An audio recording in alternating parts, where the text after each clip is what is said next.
Hello, and welcome back to Never Is Now, ADL's signature summit on anti-Semitism and hate.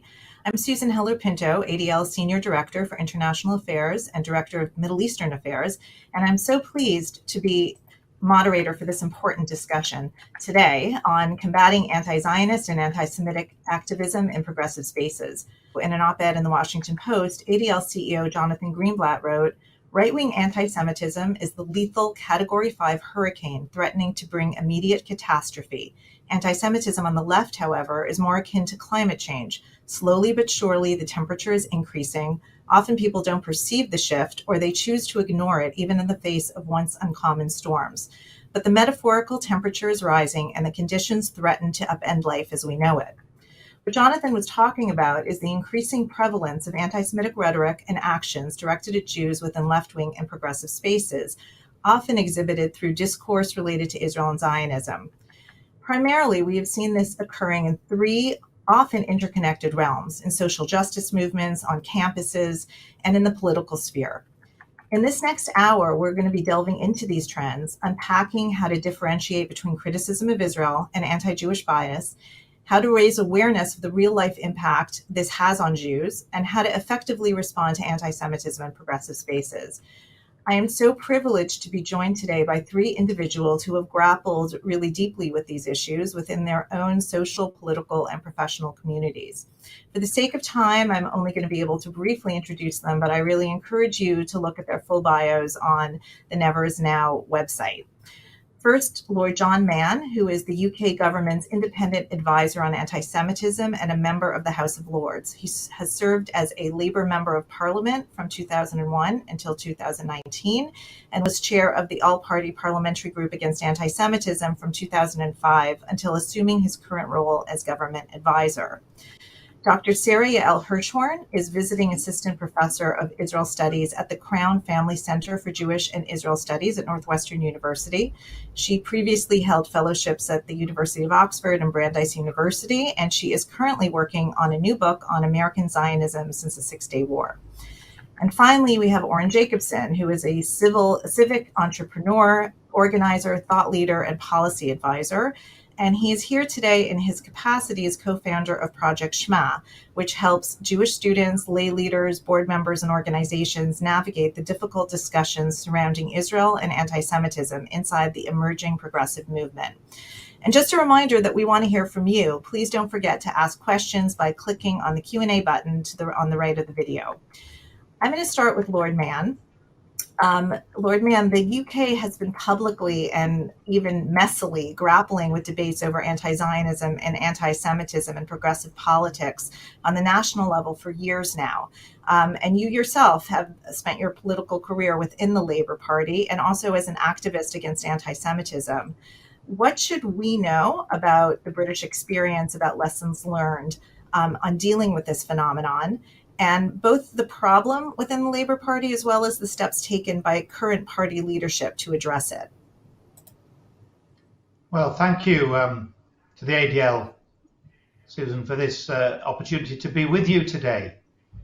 Yeah, I've been doing this for a long time, both within the trade unions and within the Labour Party and within other progressive organisations. And as you've seen, not least with Corbynism, we've had quite some problems. To me, it's relatively simple in understanding the basics of what we should be thinking. The approach that I've taken and encouraged with some success others to take is to differentiate between policy and principles. Policy is everything to do with what governments do, of course, democracy, and democracy is robust, be that the British Parliament, the Knesset, or any other democratic forum, renowned for being robust. But what the left often fails to do, two things. The first is, we had the phrase coined here recently, Jews don't count. When it comes to racism, anti-Jewish hatred is excluded from how people see racism. By definition, a major problem. Secondly, we don't accept people being themselves. And that to me is the fundamental principle. The way we've been dealing with it, I'm not Jewish. I therefore have the easy ability to say that I don't care how any Jewish person defines their Jewishness or their Judaism. I don't care if you're Reform, liberal, Orthodox, ultra-Orthodox, observant, non-observant, religious, non-religious. I don't care if you're a self-defined Marxist. I disagree with you politically, but that's your choice.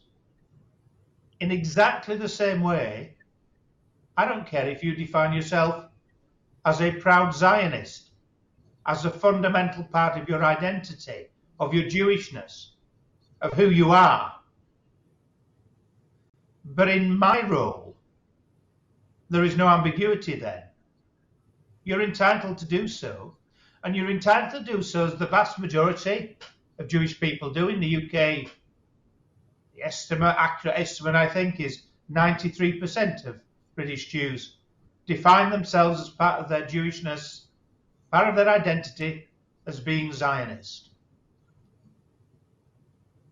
It's my job, it's my responsibility, along with all other political leaders, to ensure that that can be done for each and every Jewish person in this country without any impediment, any harassment, any ostracization in any forum. And that's the fundamental principle that some of the left have failed to grasp. What they want to do is talk policy. What's your policy on this? What's your policy on that? Policy is very important. So I'm a politician. I've been a politician all my life. I can talk policy with the best of them. I can argue policy. But principle is different. And that's why for me the IRA definition is so fundamental. The IRA definition of anti-Semitism is a reference point. It's a baseline. But it's not a policy. It's not for voting on. It's a principle. The reference point of saying you're entitled to be a Zionist if you're Jewish, and I and nobody else is entitled to give any negatives to that in any way. That to me is how we battle this on the left. Precision of argument, taking responsibility for doing so, and as well ensuring that when we do, we don't spend forever sucked into the rabbit hole of those who'd like to battle on this forever and forget the rest of the world outside. Thank you, Lord Mann. Could I just do a follow-up and ask you, and clearly you're speaking also in your capacity as the government advisor on anti-Semitism and setting out these principles. And the Labour Party leadership has put in safeguards reacting to the Corbyn era and the expressions of anti-Semitism under the guise of criticism of Israel or anti-Zionism. Could you address how, if those steps are advancing a greater comfort for Jews within the Labour Party, and what the current dynamic is? Well, sorting a political party is easy. Sorting the world out, sorting the left out is more complex. Sorting a political party is easy if you're prepared to do it. I think the Labour Party is prepared to do it. Therefore, the anti-Semites have left the vast majority already of their own volition. It's been quite easy. They've exited back into all sorts of fringe organisations with less influence, therefore. I think it's a big victory for progressives It's also a big victory for the Jewish community. But what I've said to the Labour Party, what I've said to the Labour Party leader directly is it's simple. You have to ensure that the word Zionist, the word Zionism, is never used as a negative in your party. It's a positive. By all means, have political discussion, policy, argument, including on matters to do with Israel, but ensure that Zionism, Zionist, is not a negative term. If you do that, then the Labour Party is a safe place for any Jewish person. And that's the fundamental problem of what communism failed to do. If you're a Zionist, you're regarded as a lesser person. It was regarded as a negative. It was regarded as acceptable to be a negative adjective and descriptor. And everything else flowed from that. To me, that's the fundamental battle on the left.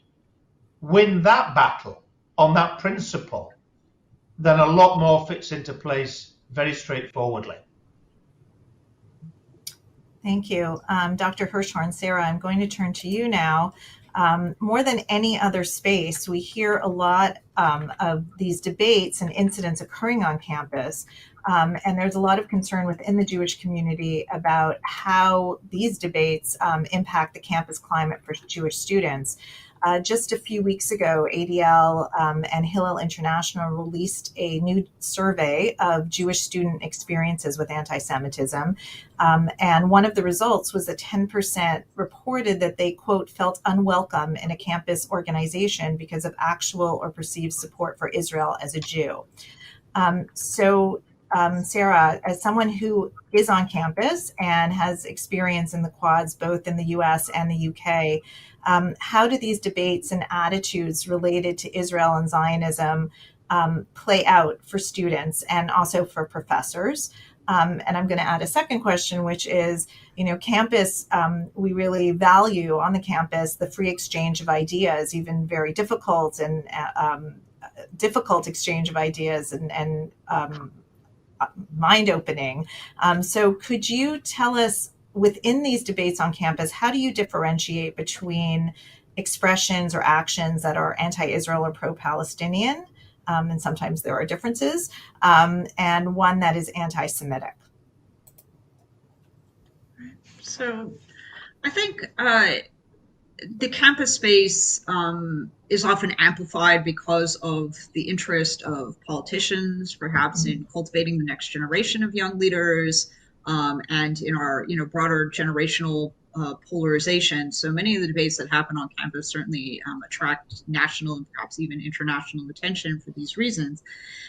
When it comes to thinking about the borderlines and the increasingly fuzzy borderlines between anti-Zionism and anti-Semitism, particularly in the campus space, I think we first need to say a word about the nature of Judaism as a world religion that is unique in its way that it characterizes itself in a kind of multiple choice menu of identity. Jews can identify as a religion, meaning a pietistic and spiritual belief in the faith. They can identify as people, as part of a national and even international family of the Jewish community, or they can also identify as a nation. And all three of these ways of seeing Jewish identity have existed throughout Jewish history. And different Jews have made different choices about how they will identify themselves. Somewhere between 82% and 92% of the American Jewish community identifies with the concept that Jews are a nation, that they see Israel as an important part of their identity as Jews, perhaps slightly lower than the statistic that Lord Mann cited for us in the UK a moment ago. But the vast majority of Jews still see that as a core piece of their identity.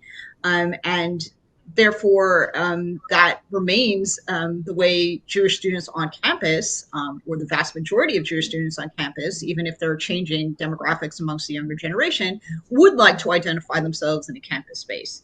That said, all criticism of Israel, particularly within the Jewish community, is not anti-Semitic. It may be anti-Zionist, but it's not necessarily anti-Semitic. I think the larger questions that come are when parties outside the Jewish community, as Lord Mann has suggested, have decided for the Jews in which ways they should identify themselves, and particularly are restricting the concept that Jews can identify as a nation, and suggesting that Jews are really only a pietistic faith, or perhaps can see themselves in some kind of global peoplehood, but self-determination is no longer on the table as a form of possible identity. And this is, I think, where we get into the questions of how do you distinguish between anti-Zionism and anti-Semitism. My colleague Robert Satloff at the Washington Institute for Near East Policy has suggested the handy acronym of the 3 Ds: delegitimization, double standards, and decontextualization. I might add this 4th category of determination. Who is allowed to make the decisions here about how Jews will identify themselves? Is that Jews alone, or is that other parties external to the Jewish community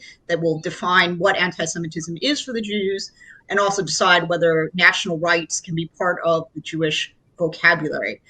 So I think we are increasingly moving in that direction. Lord Mann referenced David Baddiel's slogan of Jews don't count, and I think this is becoming an increasing way that the progressive movement, both in the UK as well as the United States, is framing some of these issues. Now, when it comes to particular incidents on campus of where we can see these, these kind of tests in action, I think we have to ask ourselves in each one of these cases, do we see this evident in a particular circumstance? I know there have been any number of incidents that have involved, say, desecration of Israeli flags, or slogans that have been written on public monuments on campus or otherwise. The question for me is often, do these represent a larger attack against the nation state system as a whole? Are these college students expressing they would rather be ruled by a multinational corporation like Amazon than the international state system that has been in place since the end of the Second World War? Or is this particularly about Israel? Is it the Puerto Rican flag and the Palestinian flag are being desecrated, or is it only the Israeli flag? Is it only the Israeli flag, but say not the Chinese flag or the flag of other countries that are being brought before the United Nations on allegations of human rights violations?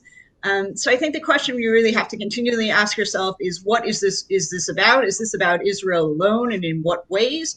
Or is this a larger critique against ideals that can be held by many different groups in society about the role of the state system and, of liberal nationalism, and our, increasingly polarized debates in this country about what statehood and national identity is about? So I think we have to think very carefully to understand how the campus environment might represent trends that we can see in our larger discourse going forward. Thank you. Oren, I'm going to turn to you. So one of the most prominent examples recently, or most prominent controversies, involved Sunrise DC, which is the local chapter of an activist environmental group, who announced that they were pulling out of an event on voting rights because of the participation of 3 Zionist groups.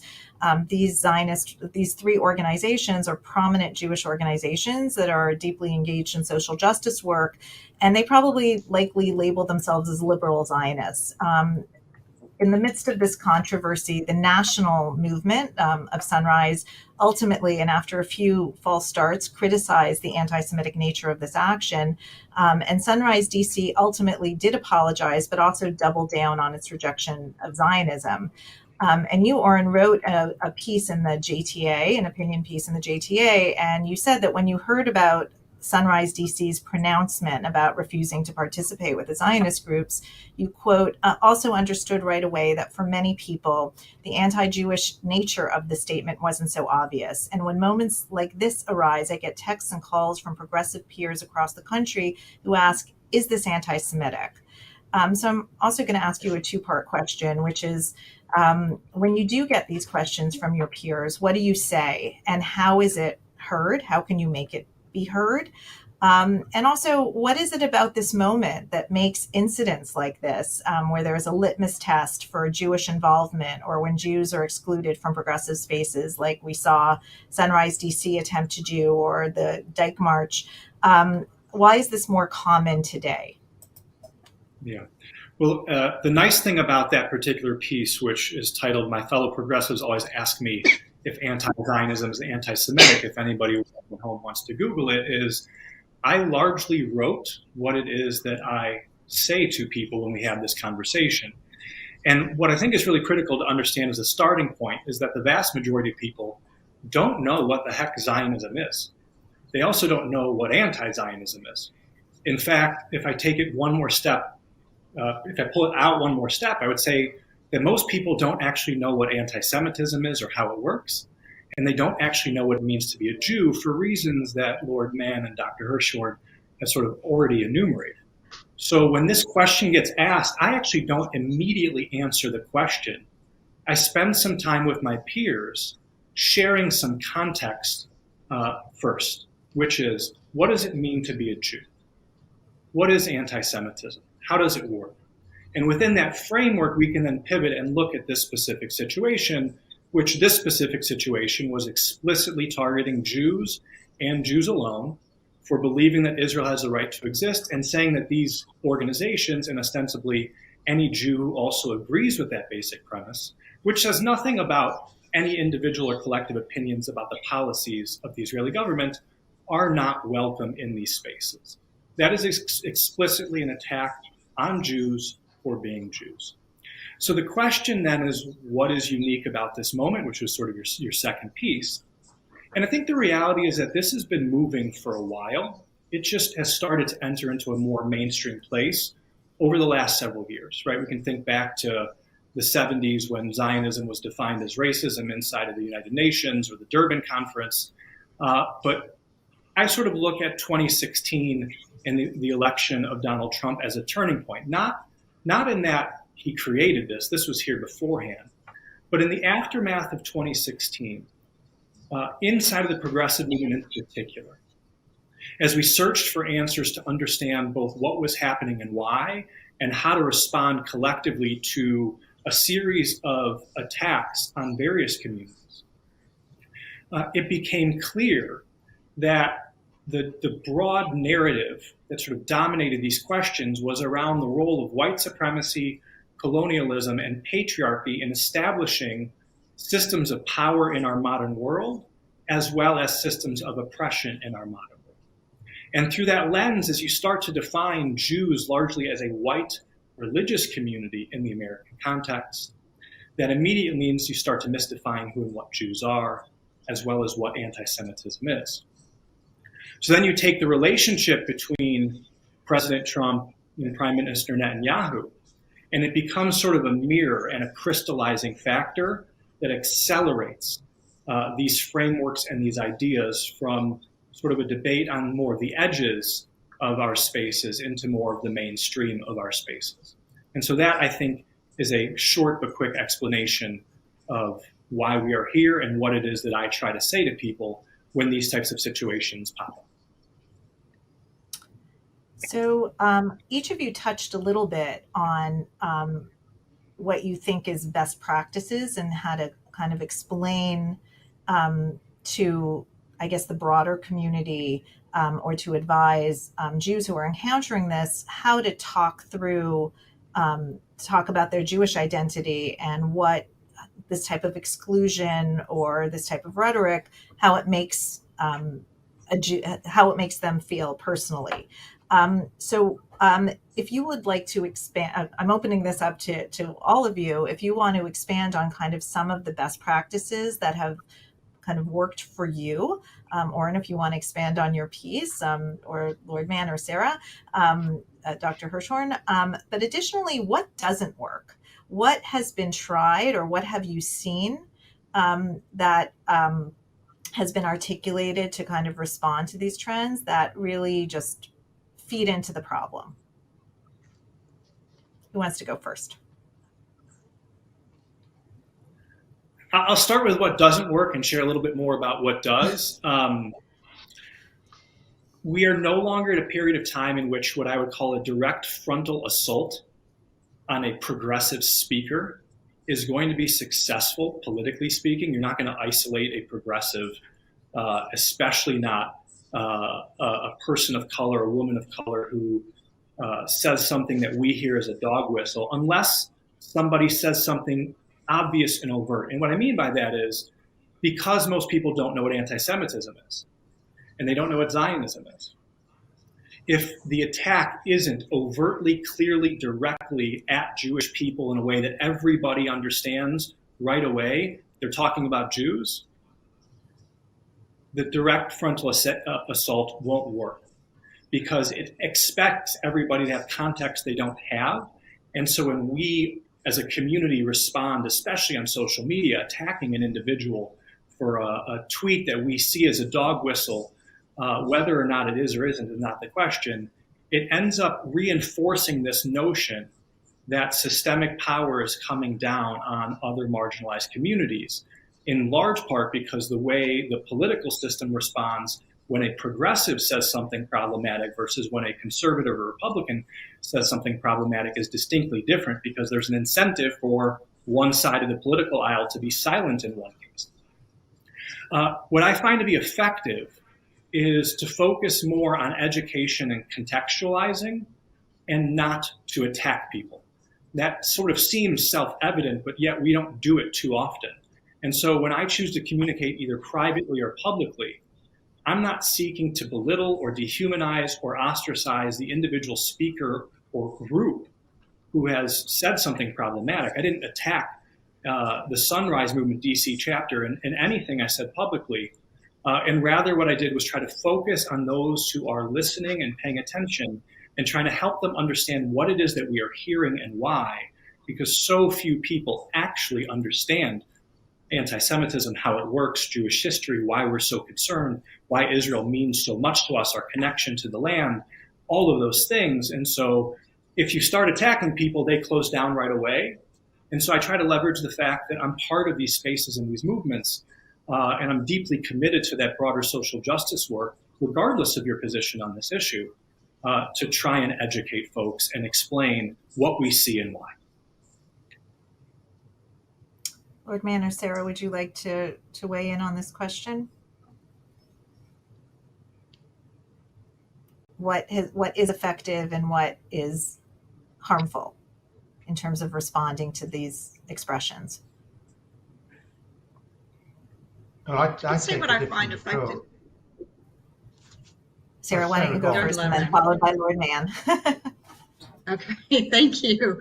I can tell you what I do think is effective, and without this being a self-serving promotional video for Jewish and Israel studies on a university campus, I'll be the last person to suggest that there isn't a very hot culture war that is happening on university campuses, and that there aren't real problems in the way that you're delivering education today, that we're responding to cultural trends. But when done properly, I think that Jewish and Israel studies are essential to giving students the tools not only to make decisions about their own personal identities, but also to be pluralistic citizens in a democratic society. I teach classes on Zionism and its critics. We explore the multiplicity of the Zionist viewpoint. What is Zionism for what is anti-Zionism? How have these ideas changed over time? How can we evaluate, based on the historical context, what the lines between anti-Zionism and anti-Semitism may be? I think if most of my students prior to taking my course went on social media, as Oren has suggested, the definition of Zionism there is quite limited, but they might also appreciate that Zionism at various points in history has been a national refuge for the Jewish people, has been its expression of self-determination, and most critically stands amongst other national liberation movements across the world that have had various successes and failures over the past century. But this is a resonance of Zionism that I don't think is captured in our public debate. And I think that, real rigorous and neutral study of the history of the Jewish people, as well as of the Zionist idea, is essential to, providing students with the tools and the vocabulary, as well as the historical knowledge to be able to make informed debates about our contemporary public discourse and not only about the past. The other thing that I think works is having a frank and open conversation with diversity, equity, and inclusion administration on campus. I think that there is a textbook for some of these questions, and if if the average administrator on campus opens up the textbook to the section on anti-Semitism, they find in the dictionary definition swastika on a wall of the library equals anti-Semitism. And I think that this is, generally embraced and enforced. There's less conversation, I think, on campuses and in other places about what anti-Zionism is, and particularly where we can distinguish between legitimate forms of anti-Zionism and anti-Semitism that really need to be part of a new dialogue with diversity, equity, and inclusion administrators to help inform them about current trends, so that there's more kind of in the textbook for them when these incidents arrive on campus, and administration can make faster and more informed decisions about what's happening on their own campuses, without without curtailing free speech. Lord Mann, do you want to address this question, or? Yeah, absolutely. I mean, we just released about an hour ago a list of 200 higher education institutions in England that have adopted the IRA definition. That's the overwhelming majority who've done so. I've met with most of the universities, nearly all of them, and it's been very straightforward in most cases in getting them to adopt, understanding that the fundamental question that a Jewish student should be able to ask is, am I entitled to be myself in this university? Full stop.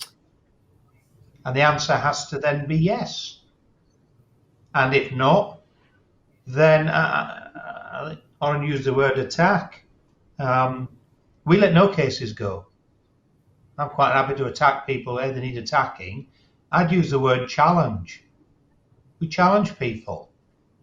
Challenge them on their behaviour, challenge them on their language, challenge them on their attitudes. And I think consistency of doing so and creating consequences if they're not prepared to learn works. What doesn't work is the rather lazy approach. A group of students wander around waving Israeli flags as a response to something. That doesn't work. It doesn't work at all.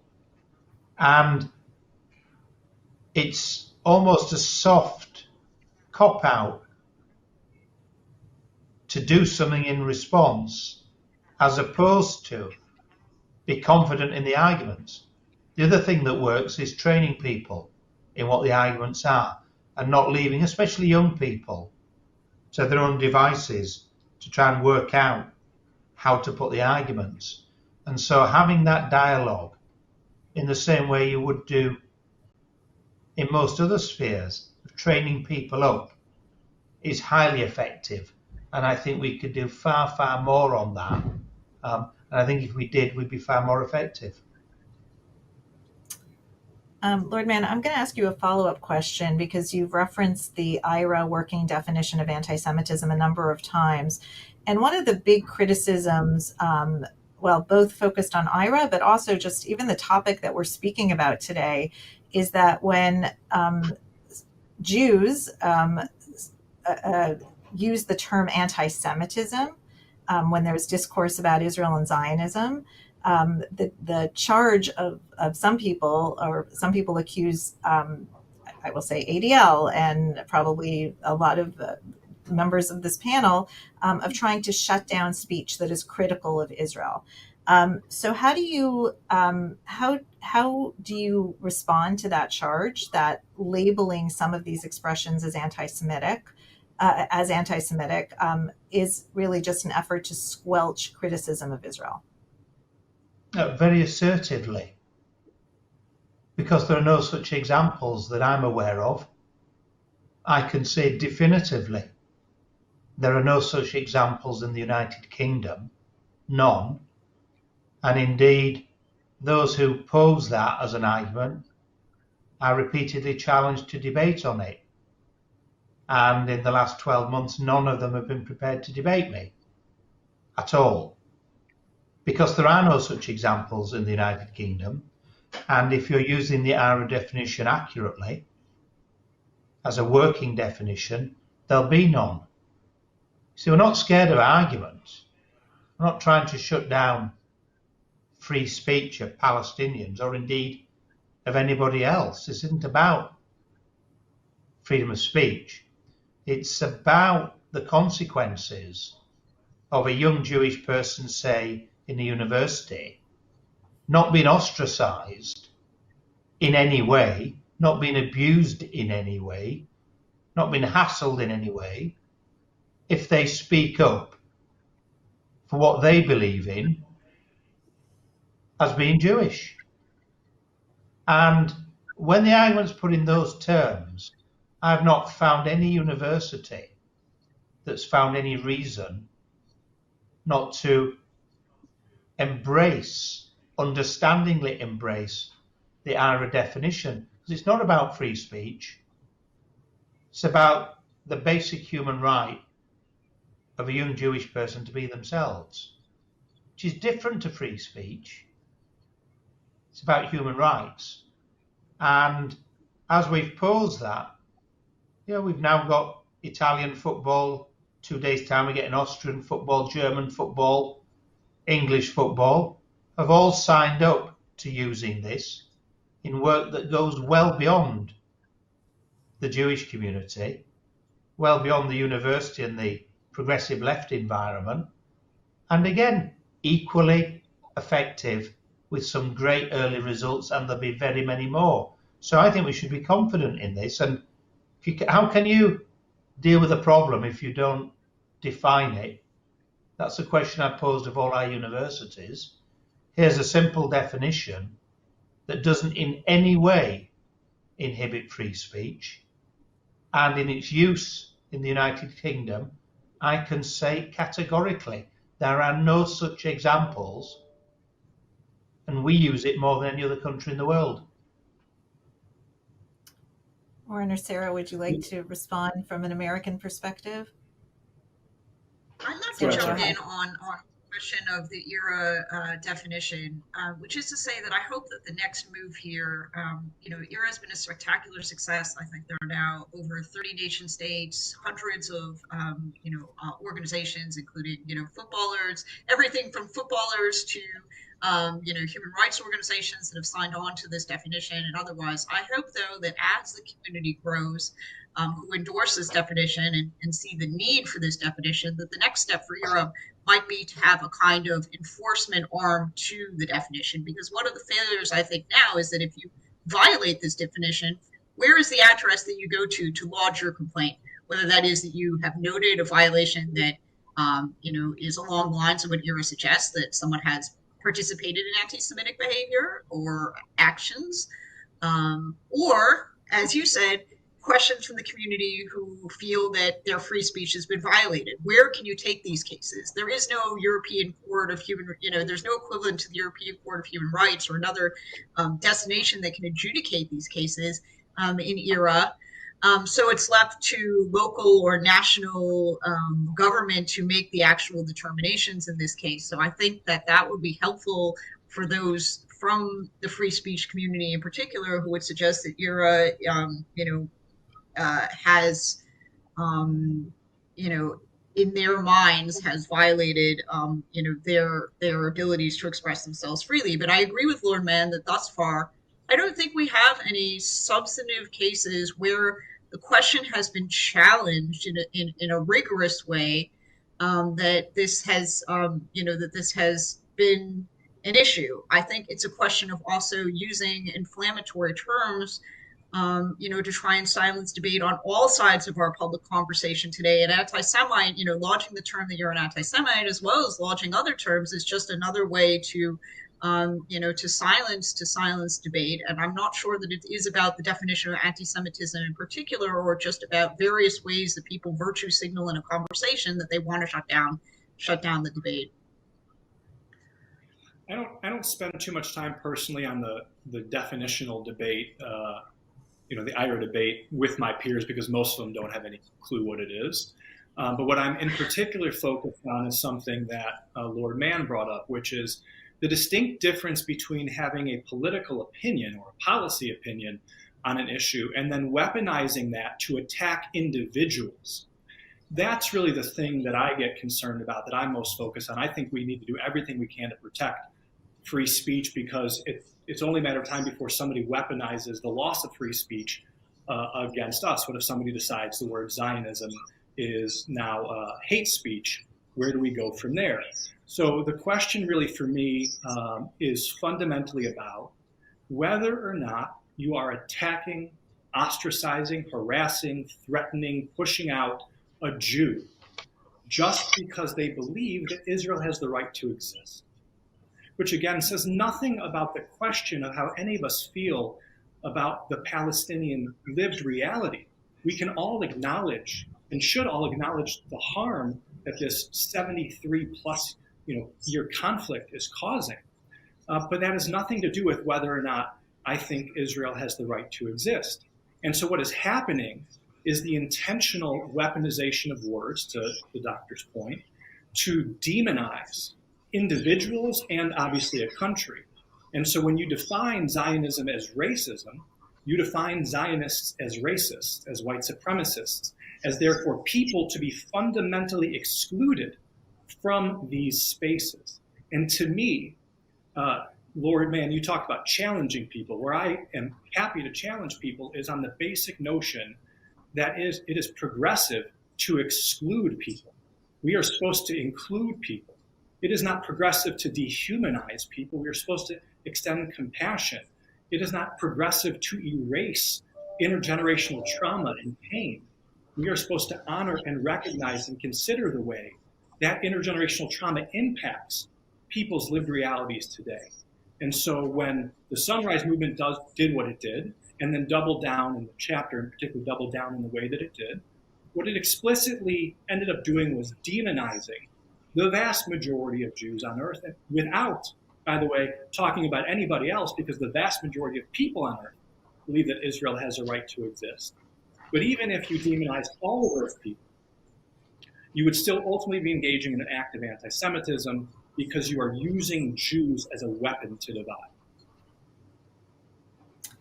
I want to ask a question from the audience. I'm going to read it. I identify as a progressive, and my closest friends do as well.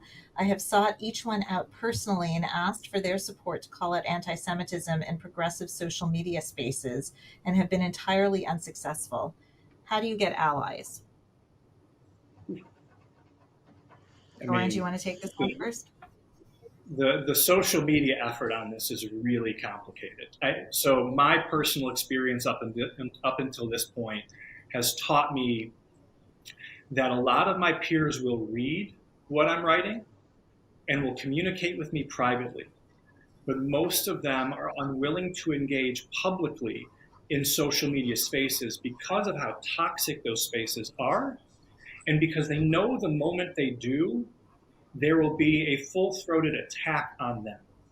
And so I don't actually have a fantastic answer to this question, other than to say, while I recognize engaging on social media is important to respond to the conversation, there's 16 million Jews and 17.8 billion non-Jews.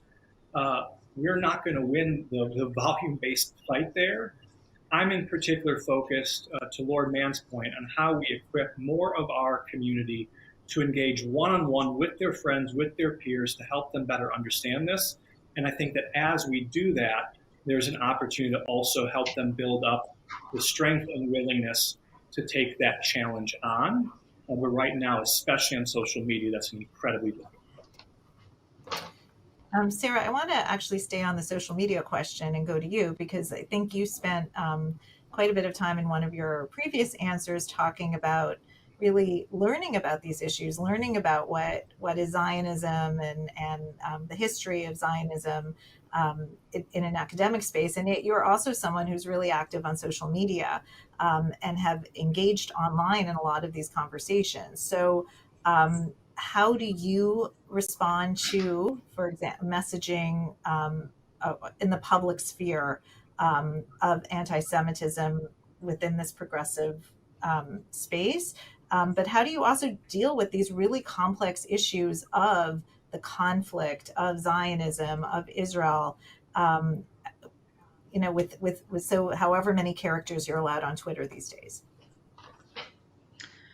I think my general feeling is that, Twitter or Instagram or TikTok is not a substitution for the classroom or for rigorous and serious debate in an open forum like we're having here today or in many other spaces. But I would say that we do need to meet millennials and, the next generation of, unfortunately, an ongoing conflict where they are, and where they are is on social media. I do not have the privilege of teaching all of them in my classroom. I wish I could, but that's just not realistic. And I think also the way the next generation is consuming information and how they understand what is valuable as a source is changing.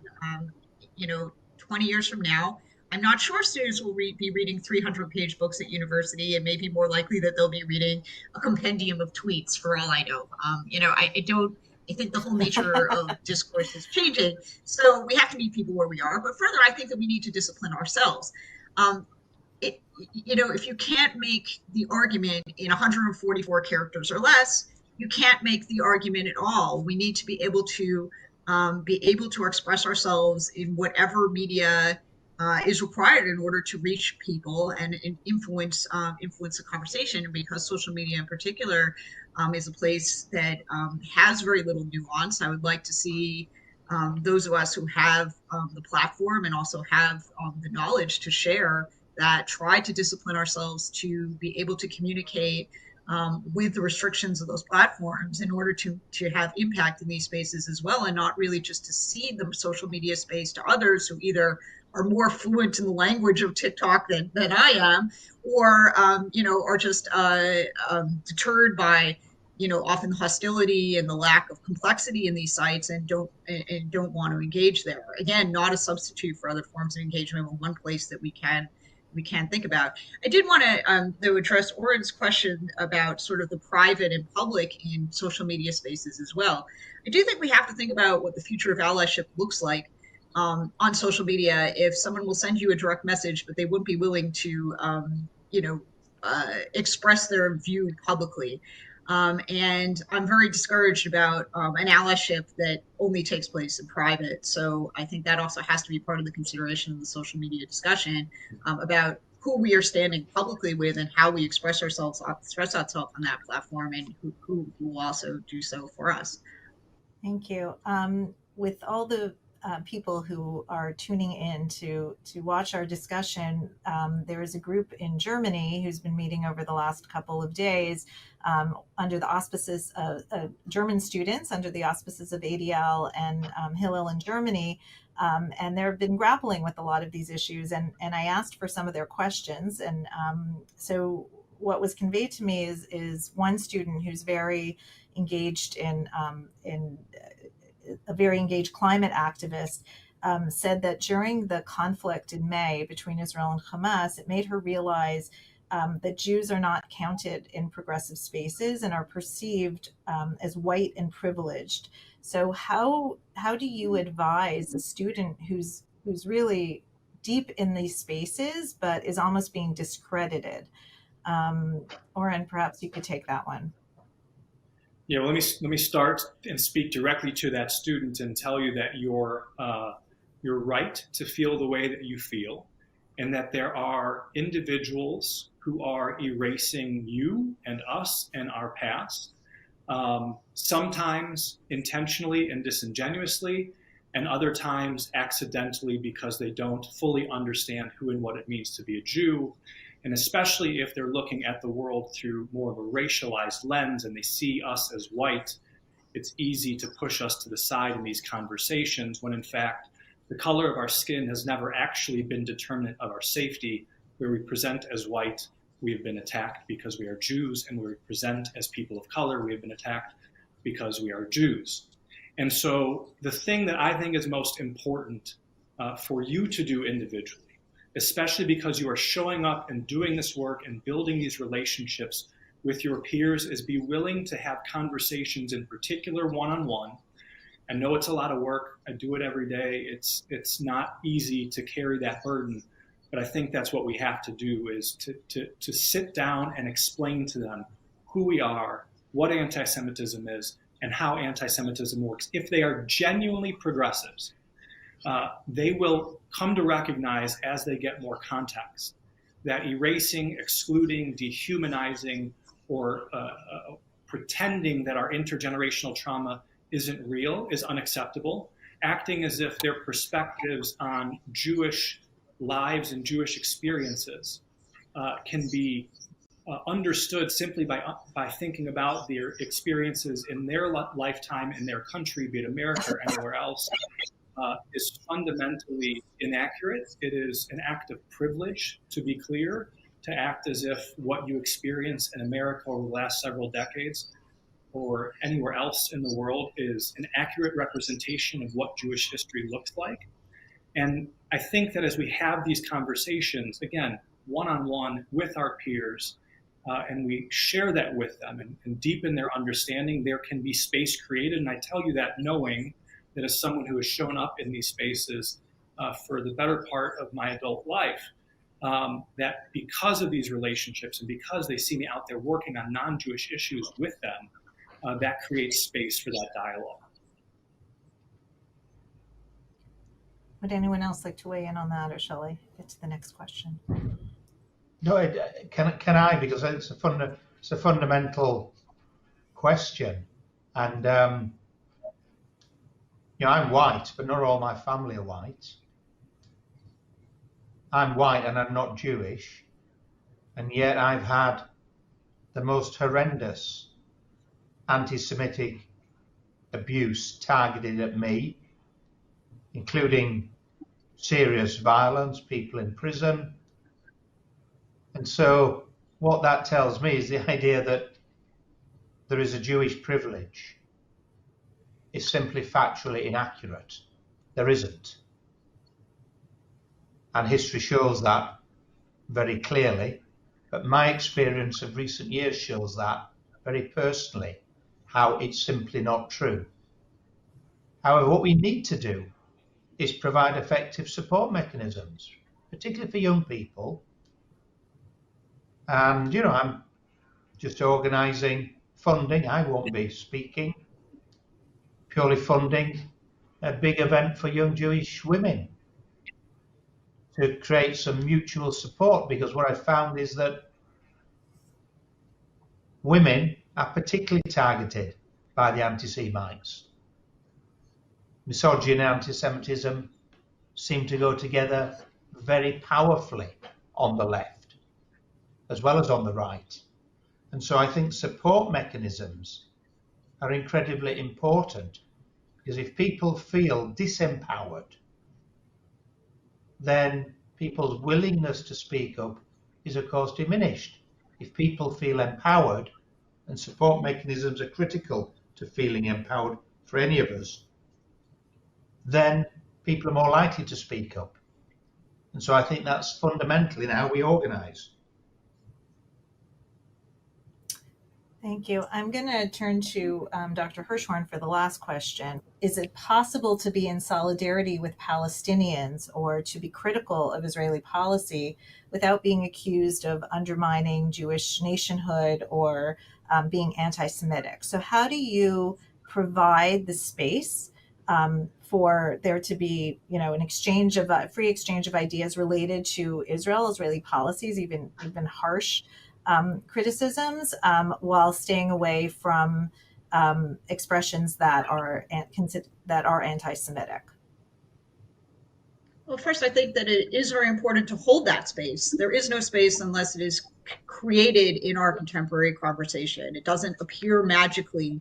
You have to be willing to, put the hard work into that, and also to lay the ground rules that we're having a discussion of ideas. We're not having a discussion, that merges on, ad hominem attack or delegitimizing any student's individual identity or principles that they hold. It's a question of challenging ideas and not individuals and their sense of self. So I think that's very important. It's very possible and, in fact, important to have an open and honest conversation about the policies of the State of Israel, as well as the policies of the Palestinian Authority and the leadership of the Palestinian people. And both of these issues are, I think, can be debated vigorously on a college campus. We will have no solution to the Israel-Palestine conflict unless some of the thornier questions are addressed seriously and substantially.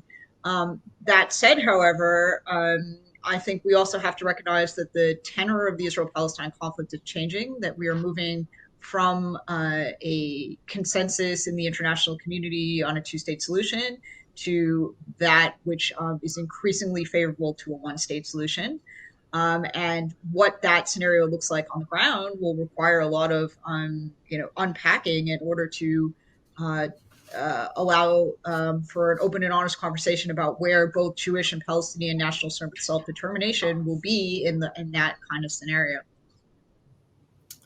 Okay, I'm afraid that I think we're out of time. I want to really thank each of our panelists, Oren Jacobson, Lord John Mann, Dr. Sara Yael Hirschhorn, for really such a rich and thoughtful discussion today. So thank you again to our panelists, and thank you for joining us.